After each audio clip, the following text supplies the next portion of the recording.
హ్యావియస్ welcome to our channel enrich your English.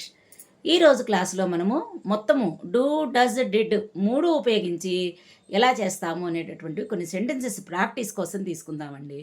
యాక్చువల్గా అయితే those who are interested నేను కావాలంటే కనుక మీకు ఎక్సర్సైజెస్ కూడా పంపిస్తాను, అవి ప్రాక్టీస్ చేయండి ఇంటి దగ్గర మీకు తీరుకున్న టైంలో.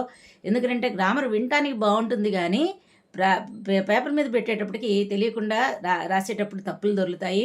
అందువల్ల అది అవాయిడ్ చేయాలి అని చెప్పంటే దానికి ఒక్కటే మార్గం అండి, నెంబర్ ఆఫ్ సెంటెన్సెస్ని మనము మార్చుకోవటమే. ముందు ఏంటంటే వాటికి ప్రెజెంట్ టెన్స్లన్నీ రాసుకోవటం, ఆ తర్వాత వాటిని ఎట్లా మార్చాలి నెగిటివ్స్గా మార్చుకోవటం. అలా ఈరోజు మనము డూ డస్ డిడ్ మూడు ఉపయోగించండి ప్రెజెంట్ టెన్స్ పాస్ట్ టెన్స్లో ఉన్న సెంటెన్సెస్ని తీసుకొని ఎలా రాయాలనేటటువంటిది చూద్దాం. ఎగ్జాంపుల్, ఐ వాక్, దీనికి ఏంటండి నేటివ్ సెంటెన్స్ ఐ కాబట్టి వాక్ అక్కడ V1లో ఉంది కాబట్టి డూ రావాలి. I do not walk. అలాగే షీ లైక్స్ క్రికెట్, లైక్స్ అంటే ఎస్ వచ్చింది అంటే డస్ రావాలి ఇక్కడ.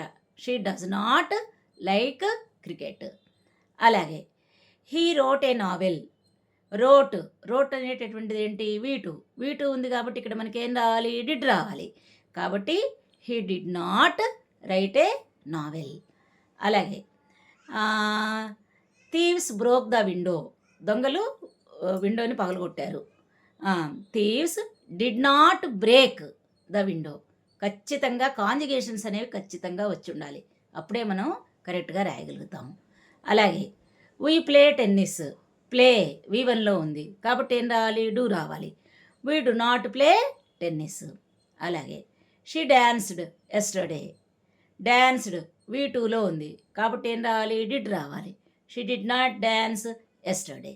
ఈ రకంగా మనం ప్రాక్టీస్ చేసుకుంటే ఎక్కడా మనకు అనుమానం అనేది లేకుండా నెగిటివ్ సెంటెన్స్ని పర్ఫెక్ట్గా మనం తయారు చేసుకోవచ్చండి. Bye bye, thank you.